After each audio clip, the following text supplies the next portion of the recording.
నమస్తే న్యూస్ 24 తెలుగుకు స్వాగతం. నా పేరు హరిప్రియ. ముందుగా వార్తల్లోని ముఖ్యాంశాలు ఇప్పుడు చూద్దాం. స్వాతంత్ర్య దినోత్సవ వారోత్సవాల సందర్భంగా దర్శి పట్టణంలో నియోజకవర్గ టీడీపీ ఇన్ఛార్జ్ గొట్టిపాటి లక్ష్మి ఆధ్వర్యంలో నిర్వహించిన తిరంగా యాత్ర ఘనంగా జరిగింది. ఈ సందర్భంగా ఆమె మాట్లాడుతూ దేశం 80వ స్వతంత్ర దినోత్సవాలను జరుపుకోవడం ప్రతి భారతీయుడికి గర్వకారణమని, ఎందరో వీరుల త్యాగాల ఫలితంగానే నేడు స్వేచ్ఛను ఆస్వాదిస్తున్నామని తెలియజేశారు. ప్రతి పౌరుడు సమాజం కోసం తమ వంతు బాధ్యత నిర్వర్తిస్తే సరిహద్దులోని సైనికుడితో సమానమని పేర్కొన్నారు. హర్ ఘర్ తిరంగా కార్యక్రమంలో భాగంగా ప్రతి ఇంటిపై జాతీయ పతాకాన్ని ఎగరవేసి దేశభక్తిని చాటాలని పిలుపునిచ్చారు.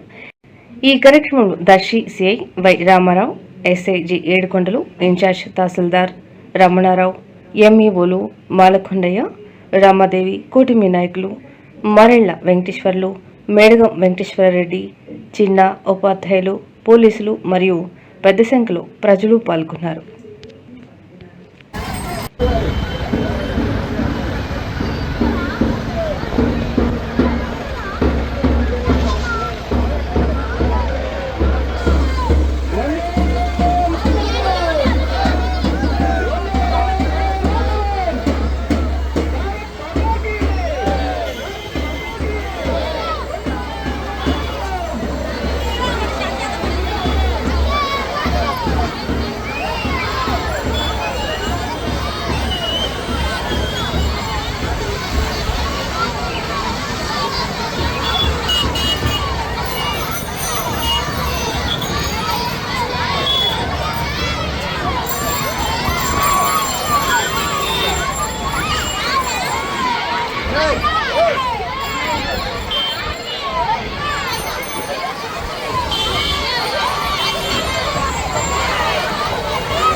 सर मध्य राम